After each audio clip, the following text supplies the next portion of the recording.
Estamos de volta com o programa Papo Aberto pela TV Canção Nova. E o meu convidado desse bloco captou recursos de mais de 200 empresas para o esporte brasileiro. Atualmente é secretário de Esportes, de Turismo, Indústria e Serviços do maior balneário turístico de Alagoas, na cidade de Barra de São Miguel. É ex-judoca e palestrante, ex não, né? Porque uma vez que é, sempre será, né? E palestrante internacional. Seja muito bem-vindo, Eduardo Acioli. Que bom receber você aqui no nosso programa Papo Aberto. Eu que agradeço, né? É uma oportunidade poder falar sobre marketing esportivo e como conseguir patrocínio esportivo para o Brasil, que é um país que sofre muito ainda com atletas olímpicos, inclusive, Márcio, atletas que não tem como ir treinar, ou seja, ele vai de ônibus para treinar e volta, mesmo sendo um atleta olímpico. Então, você tem uma ideia de como é que o cenário brasileiro está classificado aí como de dificuldade para você ser um atleta olímpico e obter sucesso. O que para muitas pessoas é uma novidade, porque tem gente que não imagina, Verdade. não é? Que um atleta olímpico tenha que pegar um ônibus para poder... Normalmente se pensa que uma vez que a pessoa ganhou essa expressão, ela é favorecida de várias maneiras, não é? Que ela tem um bom salário, que ela mora bem, que ela tem uma alimentação adequada, que ela tem um transporte rápido e seguro para ela gastar mais tempo no treinamento e no descanso do que em deslocamentos para o local do treino, não é? Então, a imagem que se forma na cabeça de muita gente é essa que eu acabei de descrever. Mas o que você está trazendo para nós é uma realidade completamente diferente. Completamente diferente. Você falou dois pontos positivos. É o seu treinamento e o momento para descansar, que também faz parte do treinamento. Às vezes as pessoas acham que o descanso ele não está inserido naquela linha de trabalho que o preparador físico, o técnico faz.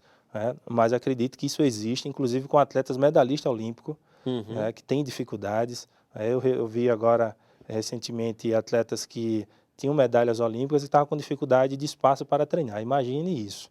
Né? Um atleta que foi campeão olímpico e não encontra lugar para treinar. Então, a coisa é difícil. A minha função é justamente contribuir para que esses atletas, eu como fui um atleta internacional de judô, assim, tive 10 vezes nos Estados Unidos, todas as vezes 100% patrocinado.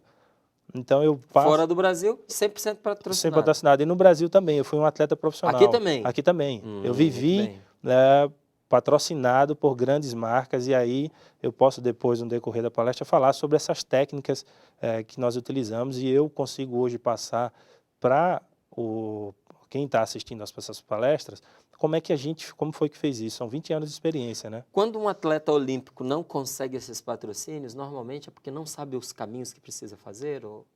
Na verdade, assim, não era nem para ele não precisar, porque o governo federal era para dar essa condição.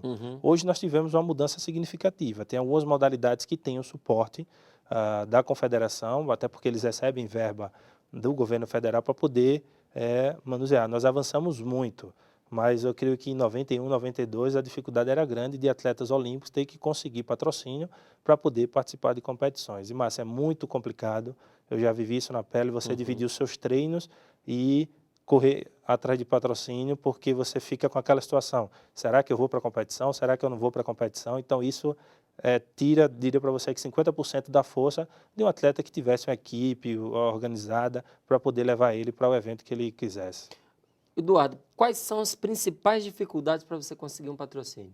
Olha, a principal dificuldade é o seguinte, é você não saber onde você está colocando o seu projeto.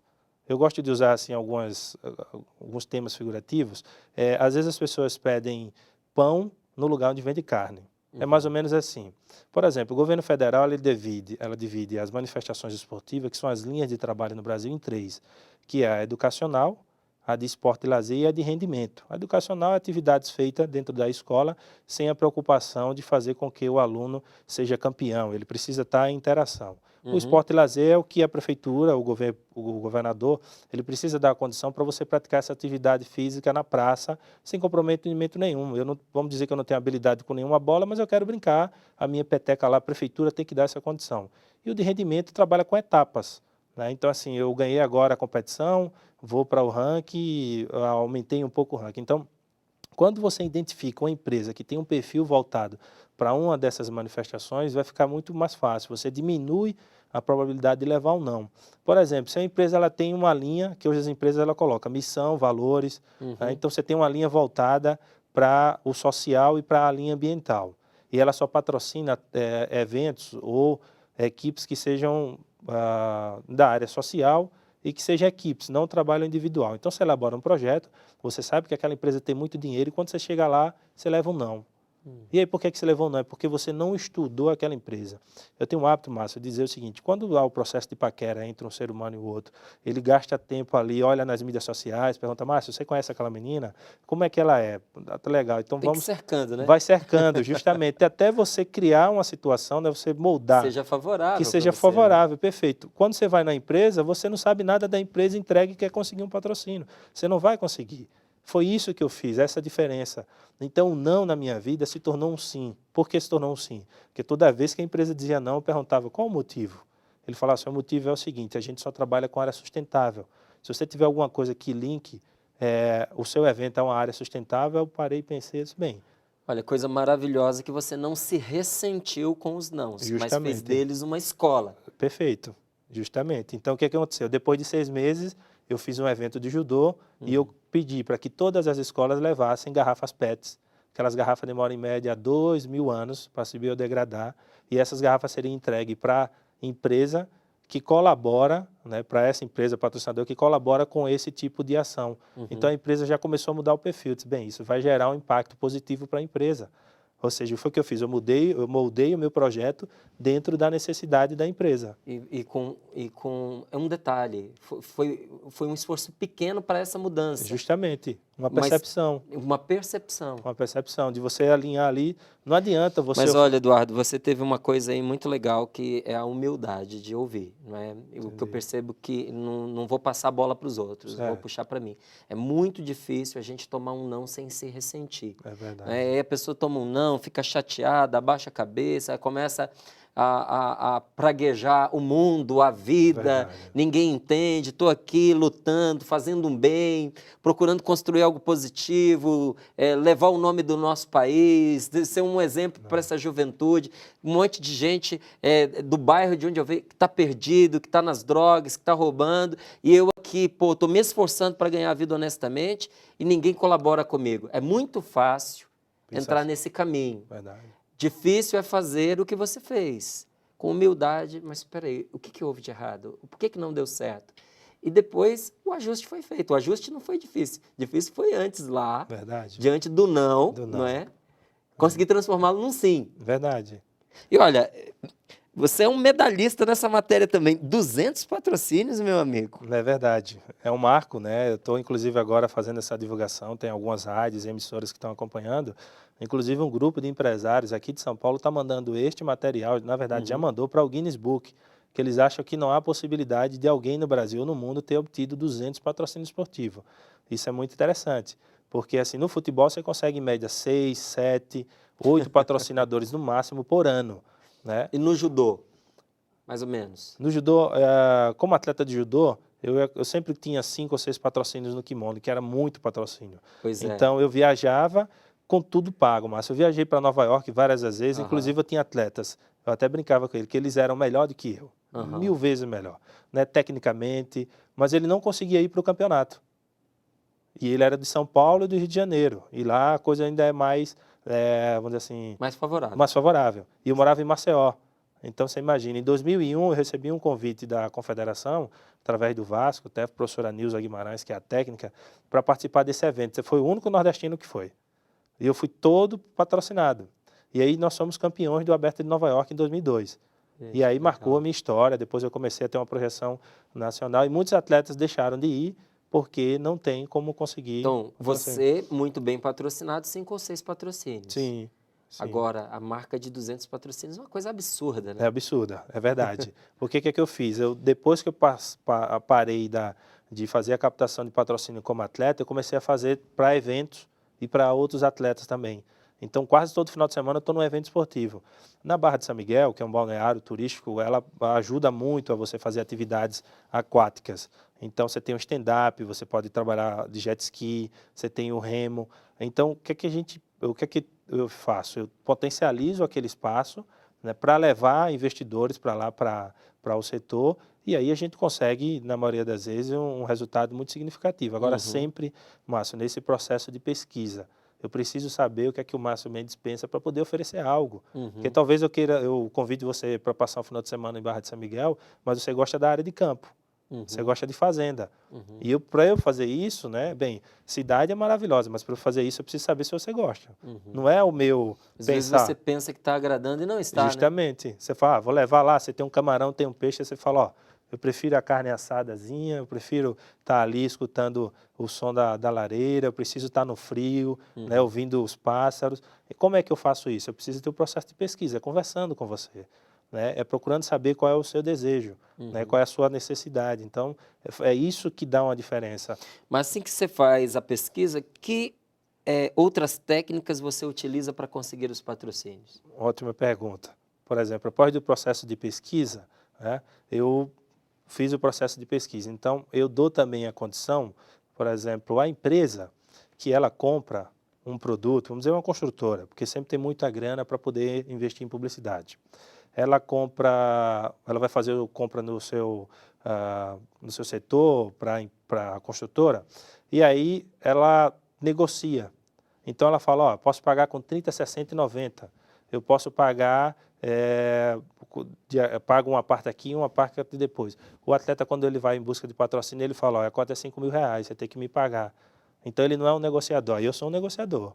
Eu falo assim, Márcio, você não tem como pagar assim, vamos fazer o seguinte, você paga 1.000 agora, você paga 2.000 daqui a... e você escolhe a data. Então eu saio de um pedinte e consigo colocar isso como um vendedor. São técnicas de venda. Então ele fala, bem, né, agora ficou mais fácil. De 5.000, vou pagar 1.000 esse mês, a data você escolhe. Eu falo, a data você escolhe. Ele começa a se sentir confortável.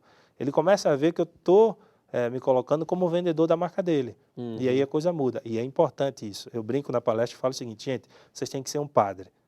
Mas como? Diz, ó, o padre ele faz o casamento do homem e da mulher e o propósito ali é para a união eterna. Você precisa fazer um casamento da marca com o consumidor. Se o empresário identificar que você vai fazer esse casamento, ele vai provavelmente... Ele vai topar. Ele vai topar. Bem, a proposta é essa, né? Eu me coloco no lado de, ao invés de só colocar o projeto, de ser um vendedor da marca. Inclusive, muitas vezes, o que é que eu faço? Eu crio uma coisa chamada bônus. Você comprou uma cota, que seja uma cota significativa, então eu te dou um bônus. O que seria um bônus? Eduardo, no dia eu quero colocar 4 tendas que não estavam lá na cota e eu preciso colocar lá as minhas promotoras divulgando o projeto. Fechado. Ele vai começar a entender e falar, pô, esse cara é meu. Esse cara está querendo contribuir com a minha empresa. Ele não quer só pegar a marca e colocar lá no outdoor ou numa placa ou botar nas mídias sociais. É um parceiro. É um parceiro, justamente. Ele quer, inclusive acontece, sabe muito, hoje em dia lá em Alagoas, de receber convites. Nós iremos fazer uma volta ciclística dia 20 de setembro. Fechamos todas as cotas em 15 dias. E uma empresa, inclusive nacional, entrou em contato comigo para poder patrocinar. Já tinha fechado as cotas, então vamos abrir. Com tanta gente correndo atrás de patrocínio, tem gente correndo atrás de você para patrocinar. Justamente, vai ser uma coisa legal, né? E aí a gente tenta passar isso para... Sinal de um caminho muito bem feito, né, meu amigo? E assim, tendo essa, como você falou, essa humildade de... Às vezes a gente erra, né? Às vezes todo mundo fica e fala, gente, faz parte.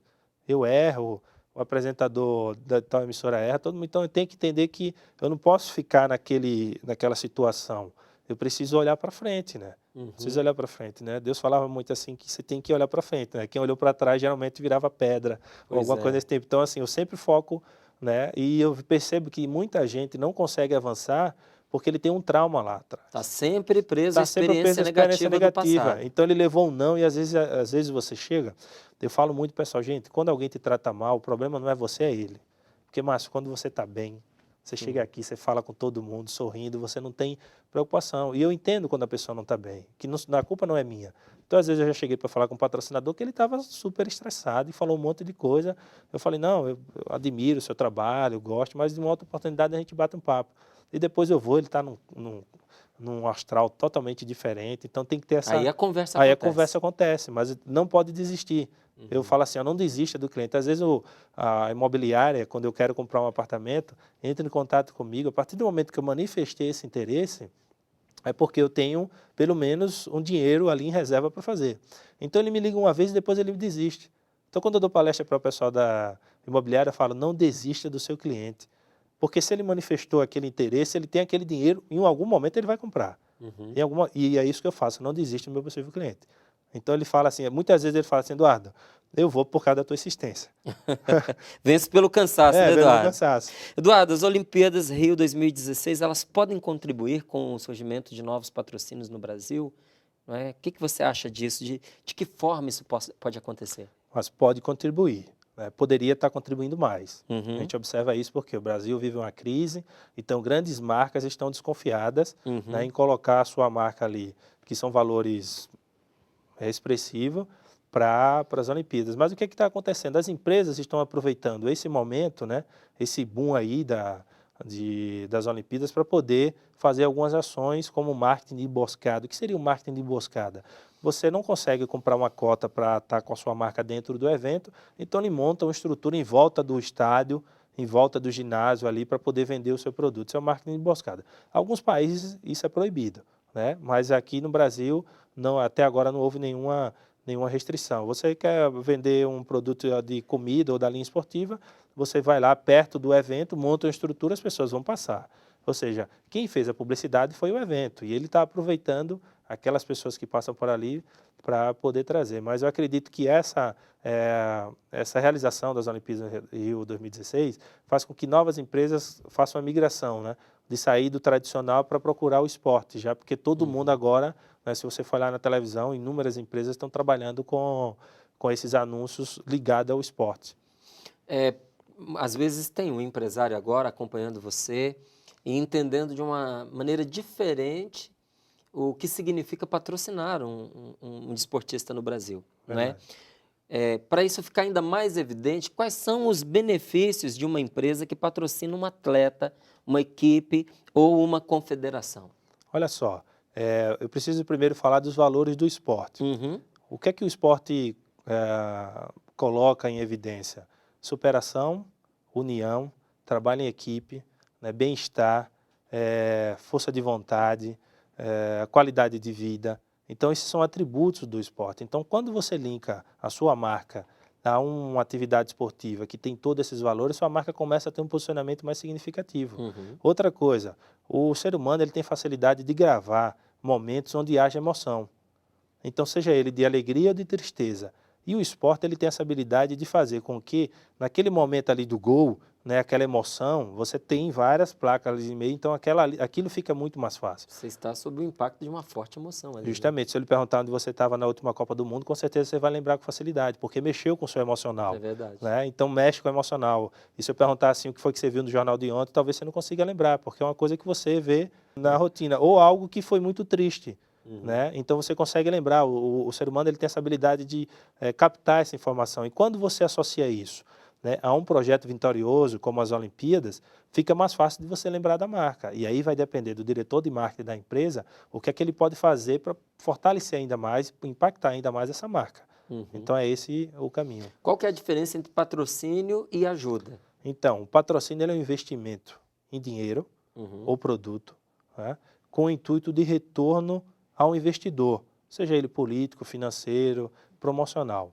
Então, o patrocínio ele é caracterizado por um aporte financeiro e ele está patrocinando e os direitos dele ali é totalmente diferente de um apoio. Então, o que acontece? Às vezes você vai para um evento, aí você fala, eu preciso de R$3.000 para ir para a competição, vamos dizer assim, na Bahia. Aí tudo bem. Aí ele fala, não tenho como comprar essa cota, mas eu vou te dar uma ajuda de R$300. Eu recomendo para os atletas que não aceitem essa ajuda. Por quê? Porque você tem que ser um vendedor de espaço publicitário. Você não pode colocar a sua marca, né, o seu produto, que aí eu falo na palestra que você precisa entender que você é um produto e que você tem um valor. O jogador de grande expressão, ele tem um valor milionário, mas você também tem o seu valor. Pode ser 50, pode ser 100, pode ser R$1.000. Então, a gente passa essa informação para que a coisa fique mais comercial.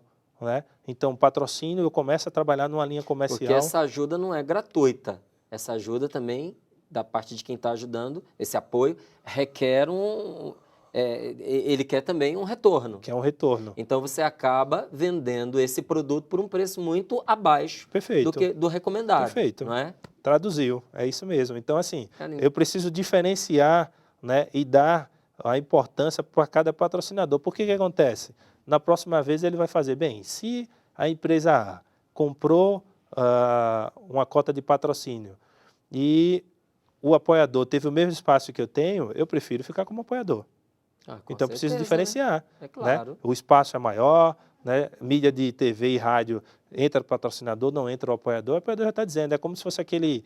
Lembra quando a gente era garoto e precisava pegar alguma fruta e alguém dava um apoio? Uhum. Esse é o cara que dá o apoio. O patrocinador é aquele que compra a escada. Entendeu? Pois é. É mais ou menos Diferente, isso. né? É diferente. É bem diferente. É bem diferente. Poxa Entendeu? vida. Então é isso. É possível, Eduardo, viver só do esporte no Brasil? Porque dedicação, no caso de um esporte, de um competidor olímpico, como foi o seu caso, requer dedicação integral, né? Sim, sem sombra de dúvida. É dedicação integral. Dependendo do que se pratica, inclusive afeta os estudos. Sim. Inclusive sim, afeta, sim. não é? Então, a gente está falando de uma prática esportiva, mas profissional, que precisa dar um retorno para a pessoa. E não só para agora, porque às vezes interfere num momento de formação dela que vai ter repercussão no futuro. Então, eu te pergunto, é possível viver apenas do esporte no Brasil hoje? É possível viver. É possível viver. Poderia ser melhor. Né? Eu digo que é possível viver porque eu vivi. Então, é possível viver de forma tranquila. Agora, é preciso que essas pessoas tenham acesso a como isso acontece, né? Uhum. Porque eu vejo que, eu preciso ser sincero e que os presidentes de federações não fiquem com raiva, às vezes tem presidente de federação que não consegue elaborar um ofício. Então, como é que você vai elaborar um projeto? Né, Aí não também, ajuda. né? Então, assim, eu acho que o governo, eu falo estadual, municipal, ele pode contribuir muito com essa capacitação, né, de capacitar essas pessoas, de mostrar como é que isso funciona, na verdade, pessoas que têm experiência. Né, e, graças a Deus, eu tenho tido essa oportunidade de empresas, como a prefeitura lá em Maceió, que fez o convite para falar para 200 pessoas. Então, de lá você sai totalmente, você sai diferente, porque você começou a ver que, inclusive um presidente da Federação de Ciclismo me falou, Eduardo, na hora que você falou, porque eu pego uma sacola e fico dizendo assim, gente, você tem que deixar de ser pedinte para ser um vendedor. E aí passou um filme na cabeça dele, porque ele já fez isso muitas vezes. Ele chegou, ó, ajuda a gente lá, nós vamos levar 5 atletas para um campeonato, tem como dar uma ajuda? Eu vou dar R$100 para ajudar, vou dar 50. Você só faz desvalorizar o seu projeto, o seu produto. Então, isso não é legal. O legal é trabalhar com vendas. Né? Se você quer comprar um espaço publicitário na camisa de um atleta, você tem que chegar lá e falar para ele assim, qual o valor que isso custa? Então, ele começa, inclusive, a se sentir valorizado. De que dizer assim, vou dar uma ajuda. E, geralmente, quem ajuda, ele ajuda uma vez ou duas por questão de caridade, né? Ele não tem um compromisso. É preciso Depois ter já sente que a alma está lavada. Já ajudou uma ou duas justamente, vezes, agora outros tá façam bem. isso Aí ele também. fala assim, não, já dei uma... Inclusive, isso já aconteceu comigo. Logo no início de eu ir pedir, eu pedi mesmo, né? Não foi vender cota de patrocínio. E ele me ajudou, né? Eu, adolescente, falei, nossa, é aqui, né? Vou parar. Ele falou, não, eu já dei uma ajuda, procura o professor lá da outra pró-reitoria, que ele também vai lhe dar uma força e tal. Por quê? Porque não houve uma permuta ali. Ele só fez um ato solidário. Entendeu? Simples assim. Você é palestrante, né? Alguma coisa já dá para a gente ter ideia do que você ensina nas palestras, porque você já foi dando as suas dicas do que precisa ser feito para você conseguir um patrocínio, para você estimular aí um desportista. Mas o que mais? Nas suas palestras, como é que isso funciona? O que você fala ali e como é que as pessoas acionam você para uma palestra também? Então, eu tenho um e-mail, eu tenho um site, na verdade, e tem uma fanpage, Eduardo Aciola, as pessoas podem entrar nessa fanpage para poder entrar. E tenho também o meu site, que é eduardacioli.com. Então, você pode entrar no site e lá tem todas as informações para quem quiser contratar essa palestra. Inclusive, este ano, Márcio, eu tive a oportunidade de fazer essa palestra na Califórnia e uma palestra em Nova York. Então, isso foi, já tinha feito em 2013, recebi um novo convite. E aí eu estou abrindo aqui para você em primeira mão, o primeiro canal de comunicação que eu falo para você. Chegou uma carta agora da organização do Aberto de Nova York, que é um dos maiores eventos de judô. Então eu, né, o brasileiro, será o novo diretor de marketing desse evento. Então eu estou abrindo aqui. Você é o novo o diretor de marketing do New York Open Judo. Parabéns, cara. Então, estou abrindo, Merecido. ninguém sabe, apesar da minha família que está sabendo disso. E o Aberto Nova York foi o campeonato que eu fui campeão por equipe em 2002. Imagina que coisa, né? Poxa, E deixa eu te falar uma coisa de Nova York. é uma felicidade poder participar dessa sua alegria, viu, dessa sua conquista. Muito obrigado. E eu fui para Nova York, e quando eu morei no bairro humilde lá em Alagoas, na Ponta Grossa, e aí eu falava para os garotos o seguinte: meu sonho é lutar em Nova York, com 13 anos. Aí o pessoal começava a tirar brincadeira, né? Falar assim: Eduardo, para com esses sonhos, você nunca foi a Arapiraca, que é uma cidade que nós temos lá. E aí eu falei assim: não, eu vou, porque eu assistia muito filme, né? E eu tinha esse sonho de lutar em Nova York. E aí o destino foi, eu fui treinar no Rio de Janeiro, treinei no Vasco. No dia que eu ia voltando para Maceió, a técnica, né, inclusive a Nilza Guimarães, que é uma técnica excelente, tem um coração enorme, falou assim: Eduardo, eu gostaria de convidar você para representar o Brasil no Aberto Nova York. Ali foi uma realização de um sonho. Né? E depois eu comecei a pensar na época né, daquele pensamento, né, de não desistir. Né? Por isso que eu trabalho muito com essa questão E da olha, fé. Eduardo, a importância de sonhar. Porque eu tenho visto uma coisa, a gente não sonha por acaso. Verdade. Né? Algumas coisas parece que estão escritas dentro da gente. Verdade. Deus põe esses sonhos dentro da gente.